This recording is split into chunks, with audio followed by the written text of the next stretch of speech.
Assalamualaikum warahmatullahi wabarakatuh. Alhamdulillah wa syukrulillah. La haula wa la quwata illa billah. Asyhadu an la ilaha illallah wahdahu la syarikalah. Wa asyhadu anna Muhammadan abduhu wa rasuluhu la nabiyya wa la rasula ba'da. Allahumma shalli wa sallim wa barik ala nabiyyina Muhammadin wa ala alihi wa ashabihi ajma'in. Qala Rasulullah sallallahu alaihi wasallam, man aktsara minal istighfari ja'alallahu lahu min kulli hammin faraja wa min kulli dhiqin makhraja wa razaqahu min haitsu la yahtasib. Amma ba'du. Para jamaah rahimakumullah, pertama-tama marilah kita bersama manjatkan syukur kehadirat Allah Subhanahu wa taala atas limpahan rahmat atau kasih sayangnya serta nikmat yang diberikan kepada kita semua, sehingga salah satu perwujudannya adalah kita diberi kesehatan, yang mana dengan kesehatan itu kita bisa mengikuti acara ini dengan tiada rasa satu apapun. Selanjutnya salawat serta salam semoga senantiasa tercurah kepada junjungan kita Nabi besar Muhammad sallallahu alaihi wasallam, insan sebagai uswatul hasanah, insan teladan yang akan kita ikuti apa yang menjadi sunnah-sunnahnya, sehingga insya Allah kita akan mendapatkan doa syafaatnya di yaumil qiyamah. Amin. Jamaah rahimakumullah, ada pepatah Arab yang sudah sangat familiar di telinga kita. Sudah banyak orang yang menghafalnya, bahkan ada yang mengira bahwa itu adalah sebuah hadis. Pepatah itu berbunyi, al-insanu mahalul khata' wa nisyan, yakni manusia itu tempatnya salah dan lupa. Jamaah rahimakumullah, sebagai manusia berarti kita mesti memiliki kesalahan dan pasti memiliki lupa. Namun demikian, dalam hal kesalahan itu kadang-kadang kita sulit untuk menyadari bahwa kita itu melakukan kesalahan. Kita sulit untuk menyadari atau mengakui bahwa perbuatan yang kita lakukan itu perbuatan salah yang menimbulkan dosa. Kadang-kadang ketika kita di kantor, ada kesalahan yang terjadi di kantor, maka banyak orang yang kemudian saling lempar tanggung jawab, tidak mau mengakui dirinya yang menjadi penyebab munculnya kesalahan itu. Ketika kita berada di jalan raya berlalu lintas, kadang-kadang andai terjadi musibah, mungkin serempet, mungkin tabrak, maka hal yang pertama kali terjadi adalah orang itu saling menyalahkan. Tidak banyak yang mau menyadari atau mengakui bahwa dia yang bersalah. Pernah satu ketika saya bersepeda di suatu sore menjelang maghrib. Di sana saya melihat dari kejauhan ada anak seusia SD, kira-kira kelas 6 SD, yang sedang mengendarai sepedanya di sebelah kanan. Saya pikir dia itu searah dengan saya. Tetapi ketika semakin dekat, ternyata dia berlawanan arah dengan saya. Hampir saja terjadi musibah atau kecelakaan. Apa yang kemudian terjadi? Anak itu lalu langsung saja mencaci maki saya. Naik motor tidak memperhatikan jalan, naik motor tidak memperhatikan orang lewat dan sebagainya. Saya pun akhirnya berlalu dengan begitu saja, karena anak kecil yang seperti itu tidak mau mengakui kesalahannya, tetapi langsung menumpahkan kesalahan itu kepada orang lain. Itu yang terjadi biasa di antara kita, kadang-kadang seperti itu. Selanjutnya, kesalahan tidak sekedar dalam hal menyalahkan orang lain, tetapi kadang perilaku kita sendiri. Misalnya, kita memiliki kendaraan baru, lalu dengan kendaraan itu kita berjalan ke sana kemari agar orang lain bisa melihat bahwa kendaraan kita baru. Kadang-kadang di situ muncul kesombongan. Tetapi kadang kita tidak merasakan bahwa kita sedang melakukan satu kesalahan, yakni berupa kesombongan kepada orang lain. Kadang-kadang dikemas dalam suatu nama syukuran. Seorang orang tua memiliki anak yang baru saja lulus dari perguruan tinggi, dia cum laude, kemudian memanggil tetangga untuk diminta datang pada acara syukuran karena anaknya telah berhasil lulus dengan cum laude dari sebuah perguruan tinggi. Dalam kenyataannya bisa jadi acara yang pertama adalah dikemas dengan bahasa syukuran itu, di situ yang terjadi bisa ujub, yang terjadi bisa kesombongan. Menyampaikan kepada para hadirin bahwa anaknya lulus dengan cum laude, seperti bapaknya dulu juga demikian, dan begitu dan seterusnya, sehingga seakan-akan syukuran itu menjadi wahana untuk pamer bahwa keluarga saya hebat, bahwa anak saya hebat, begitu dan seterusnya. Sehingga sekali lagi jarang orang itu menyadari dosa yang diperbuat atau menyadari kesalahan-kesalahan yang diperbuat, namun akan mudah sekali menyalahkan orang lain. Sehingga ada pepatah dalam bahasa Indonesia yang menyatakan bahwa kuman di seberang lautan tampak, gajah di pelupuk mata tidak tampak. Kesalahan kecil dari orang lain kita bisa melihat dengan jelas, tetapi kesalahan dari kita sendiri kadang-kadang kita sulit, bahkan sudah ditunjukkan oleh orang lain, tetapi kita belum tentu menerimanya. Dalam tulisan-tulisan kadang diakhiri dengan kritik dan saran sangat kami harapkan, dan seterusnya. Tapi ketika ada orang lain yang melakukan kritik, bisa jadi dia mentang-mentang tidak mau dikritik, dan seterusnya. Itu menunjukkan bahwa memang kesalahan itu jarang-jarang kita mau mengakui atau kita mau menyadari kesalahan itu. Para jamaah rahimakumullah, padahal sebaiknya kalau kita mau meminta ampun kepada Allah, mestinya yang pertama kali kita sadari adalah bahwa kita melakukan banyak dosa, kita melakukan banyak kesalahan. Sehingga nanti yang kedua, kita juga harus yakin bahwa kesalahan yang kita lakukan, dosa yang pernah kita lakukan, kalau kita sudah memohon ampun dengan sesungguhnya kepada Allah, Allah pasti memberikan ampunan itu kepada kita. Hanya kadang-kadang ketika kita beristighfar, habis sholat misalnya, istighfar 3 kali saja, ucapannya cepat, astagfirullah, astagfirullah, astagfirullah. Coba, kalau kalimat istighfar astagfirullah itu kita terjemahkan dengan bahasa Indonesia, saya mohon ampun kepada Allah, lalu kita mengucapkannya secepat itu, maka seakan-akan itu tidak mencerminkan bahwa kita sedang memohon ampun kepada Allah. Karena hakikat dari istighfar itu tidak hanya pada ucapannya, tetapi pada makna dan penghayatannya di dalam hati. Ilustrasinya adalah demikian.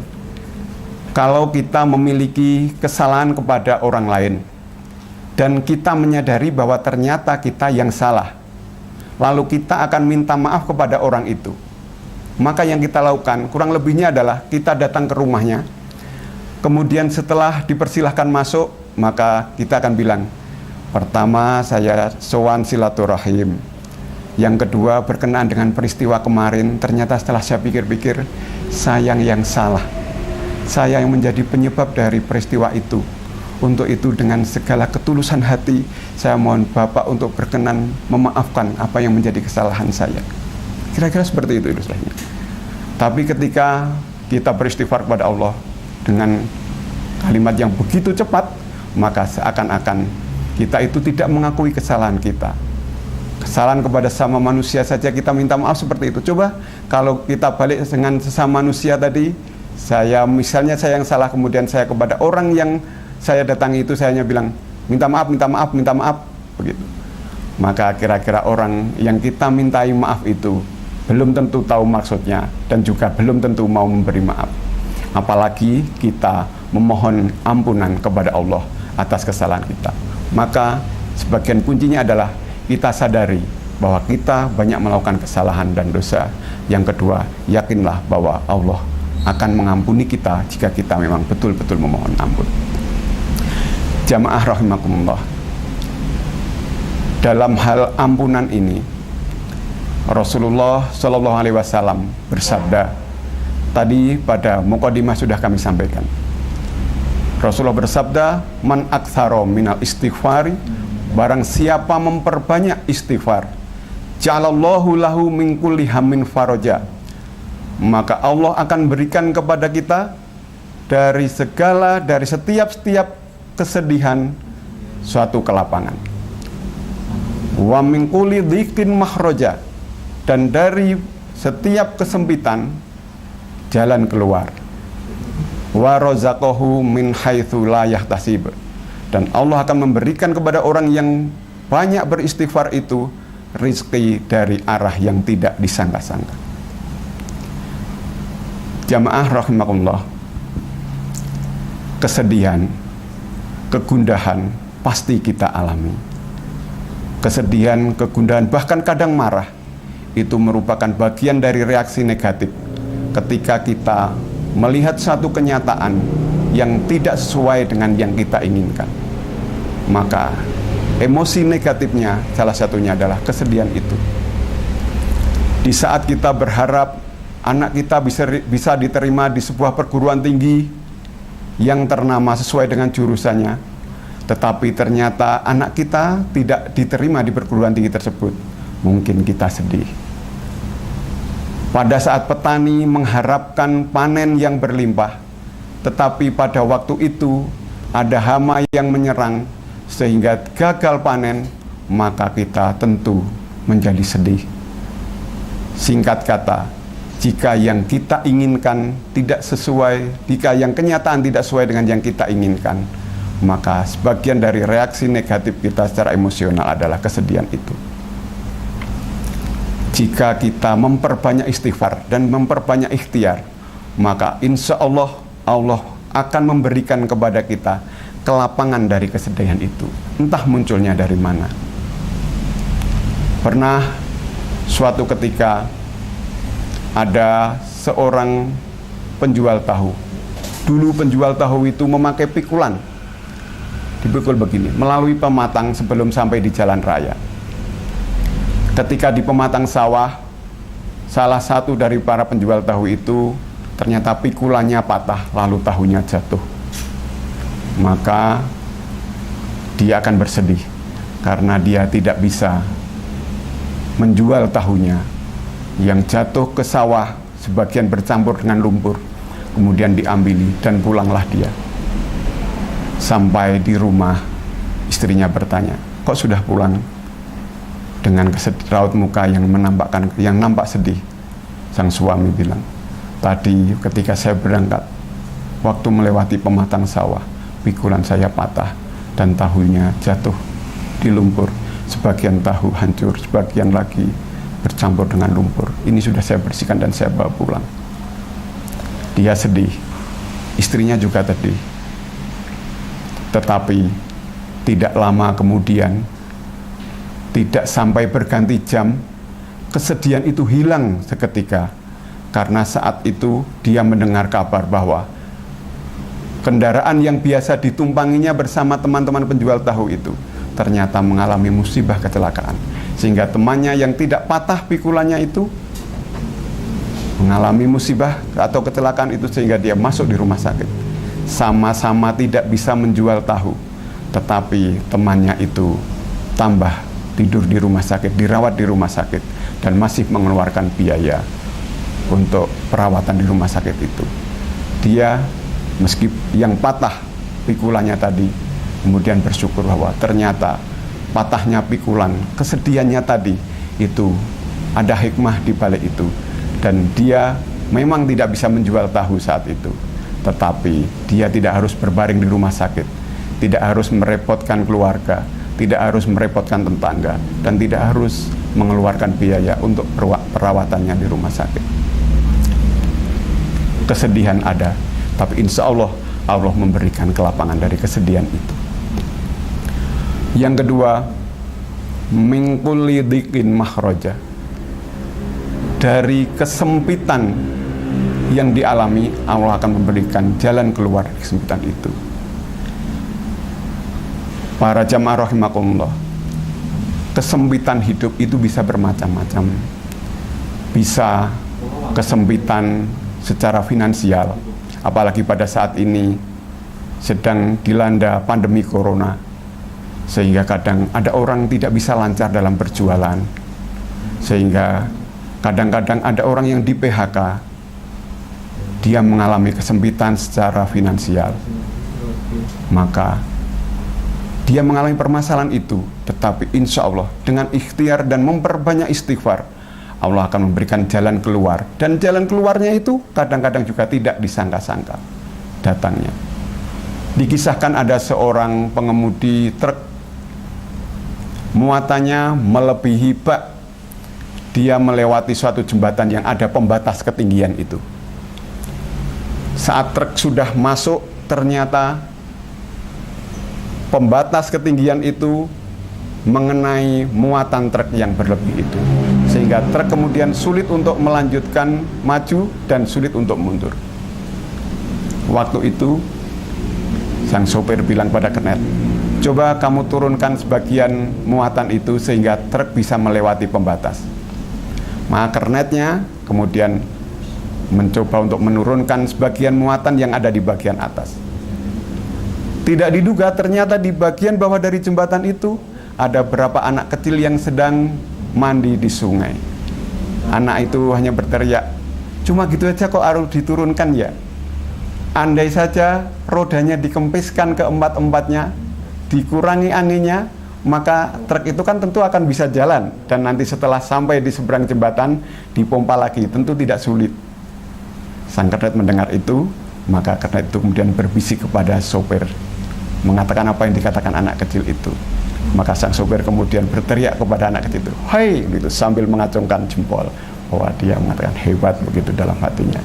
Maka tidak jadi diturunkan muatannya itu, hanya dikempeskan ke empat banyak sedikit, lalu truk itu bisa melewati. Setelah sampai di seberang, maka dipompa lagi dan bisa berjalan lagi. Kadang-kadang kita selaku orang tua juga kadang lupa menempatkan kunci sepeda motor, kunci mobil, kadang-kadang kita lupa. Tanya istri, istrinya hanya menjawab, tadi ditaruh di mana? Kalau saya ingat saja ya tentu sudah tidak saya tidak tanya pada ibu, tanya pada anak yang pertama. Anaknya juga paling jawab kayak gitu itu. Di saat kebingungan mencari kunci, maka bisa anaknya yang terakhir itu, yang kecil bilang, nyari apa pak? Itu mencari kunci mobil tadi di mana? Lah kan tadi bapak masih meletakkan kuncinya masih di mobil, tidak dibawa masuk. Oh iya, jadi seperti itu. Bisa jadi jalan keluar itu semudah itu. Maka perbanyaklah kita istighfar, karena sebagian dari pemberian Allah melalui kita memperbanyak istighfar itu adalah jalan keluar dari kesempitan yang kita alami. Kemudian yang ketiga, Allah akan memberikan rizki dari arah yang tidak disangka-sangka. Wa razaqahu min haitsu la yahtasib. Allah akan memberikan kepada kita rezeki dari arah yang tidak disangka-sangka. Bisa jadi tiba-tiba saja ada rezeki itu. Kadang-kadang selaku orang tua kita sulit untuk membuat matematika dari apa yang menjadi kebutuhan dan pengeluaran kita itu dibandingkan dengan seberapa pendapatan yang biasa kita dapat. Kadang-kadang kita sulit menghitungnya, dan kadang-kadang memang secara matematika tidak ketemu. Namun di saat ada kebutuhan, ternyata Allah memberikan rezeki dari arah yang tidak disangka-sangka. Bisa ketika anaknya mau membayar sekolah, pas tidak ada uang. Ternyata orang yang memberikan, yang dulu pinjam kepada kita, dia datang ke rumah dan dia melunasi hutang kepada kita.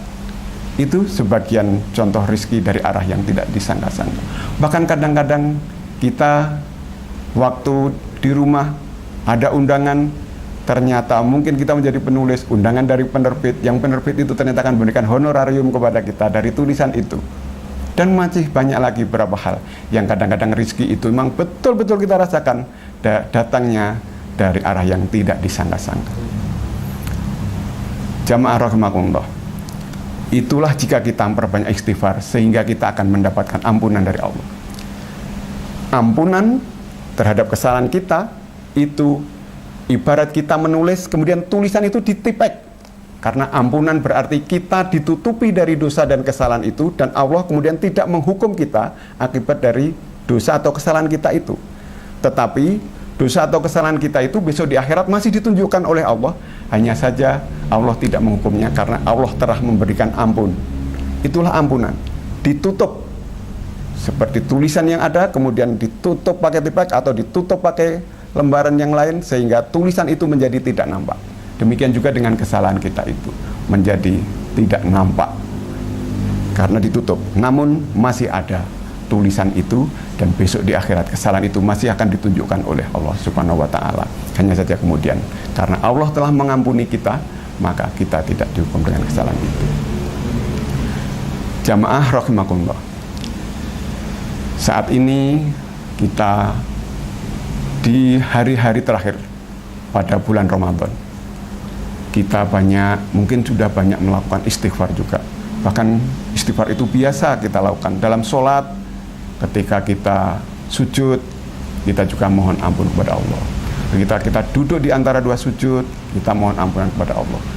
Ketika kita melaksanakan amalan-amalan Ramadan, sebagian juga kita mohon ampun kepada Allah. Nah, namun di malam-malam terakhir ini dan utamanya di hari-hari malam-malam ganjil, ya kadang memang masih ada di antara kita yang masih melewatkan malam-malam ganjil itu. Jamaah rahimakumullah, malam Lailatul Qadar di sana juga menjadi malam yang lebih baik dari 1000 bulan. Hubungannya dengan ampunan dan permaafan dari Allah. Suatu ketika Aisyah matur kepada Rasulullah, "Ya Rasulullah, jika saya dapat menemukan atau dapat menjumpai malam Lailatul Qadar, maka apa yang harus saya ucapkan?" Rasulullah kemudian menjawab, "Jika engkau dapat menjumpai malam Lailatul Qadar, maka ucapkan, Allahumma innaka afun tuhibbul afwa wa'fu anni." Bahwa Allah itu Maha Pemaaf. Allah itu mencintai untuk memberi maaf. Maka kita mohon kepada Allah agar Allah memberikan maaf kepada kita. Apa perbedaan ampunan dengan permaafan? Di bagian depan tadi sudah kami sampaikan bahwa kita mohon ampun kepada Allah tentu akan diampuni oleh Allah. Tetapi ampunan adalah ditutup dari kesalahan-kesalahan itu. Bedanya dengan permaafan, kalau maaf itu Allah akan menghapus kesalahan-kesalahan kita. Ibarat tulisan ditulis dengan pensil, kemudian setelah tulisan itu jadi, kita ambil penghapus, kemudian tulisan itu dihapus, maka tidak muncul tulisan itu lagi, sama sekali tidak nampak tulisan lagi. Sehingga permaafan dari Allah lebih hebat daripada ampunan. Meskipun dengan ampunan Allah itu kita sudah insya Allah sudah tidak lagi akan menerima hukuman dari kesalahan-kesalahan yang memang sudah diampuni oleh Allah.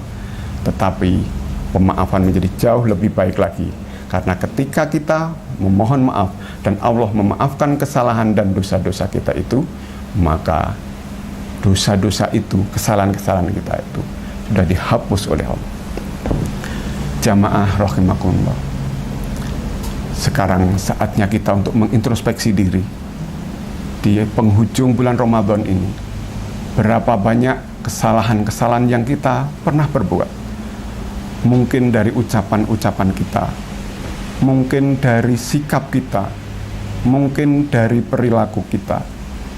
Maka marilah kita sadari, karena belum tentu Ramadan yang akan datang kita akan ketemu dengan Ramadan itu. Mungkin ini bisa jadi Ramadan yang terakhir bagi kita. Maka sebelum kita habis masa hidup kita, sebelum Allah memanggil kita, sebelum Allah mematikan kita, maka mari kita sadari bahwa kita banyak melakukan kesalahan-kesalahan itu, banyak melakukan dosa-dosa itu, yang kadang-kadang kita tidak mau mengakui, dan bahkan kita tidak menyadari bahwa kita banyak melakukan dosa dan kesalahan itu. Maka mulai saat ini, mari kita bersama-sama memperbanyak kita beristighfar kepada Allah. memperbanyak kita memohon ampun kepada Allah, mohon maaf kepada Allah di akhir bulan Ramadan ini. Mari kita semakin mendekatkan diri kita kepada Allah Subhanahu wa Ta'ala, sehingga segala kesalahan-kesalahan kita bisa diampuni sebelum sampai ajal menjemput kita, dan segala kesalahan-kesalahan kita bisa sampai dimaafkan oleh Allah. Dan mudah-mudahan kita bisa mendapatkan malam yang lebih baik dari 1000 bulan itu. Para hadirin jamaah yang berbahagia rahimakumullah, itulah sekilas renungan kita mengenai permaafan dan ampunan yang tentu itu memang diperintahkan oleh Rasulullah, diperintahkan kepada kita agar kita banyak memohon ampun kepada Allah. Dan itu juga kita di akhir dari bulan Ramadan ini, mari kita sadari, mari kita akui banyak kesalahan yang pernah kita lakukan, banyak dosa yang sudah kita lakukan juga dari berbagai hal tadi. Maka kita mohon kepada Allah Subhanahu wa Ta'ala untuk bisa diampuni dan dimaafkan. Sebagian dari lafal istighfar bisa astaghfirullah, bisa sayyidul istighfar, malah justru lebih baik lagi. Allahumma anta rabbi la ilaha illa anta astaghfiruka wa atubu ilaik. Allahumma anta rabbi la ilaha illa anta subhanaka inni kuntu. Bapak-bapak, para pirsawan yang berbahagia, itu beberapa hal yang kami sampaikan. Mudah-mudahan renungan-renungan ini bisa kita lakukan dan kita bisa menyadari kesalahan-kesalahan itu, sehingga kita mau mohon ampun secara tulus dan yakinlah bahwa Allah tentu akan mengampuni kesalahan-kesalahan kita. Terima kasih. Billahi taufik wal hidayah. Assalamualaikum warahmatullahi wabarakatuh.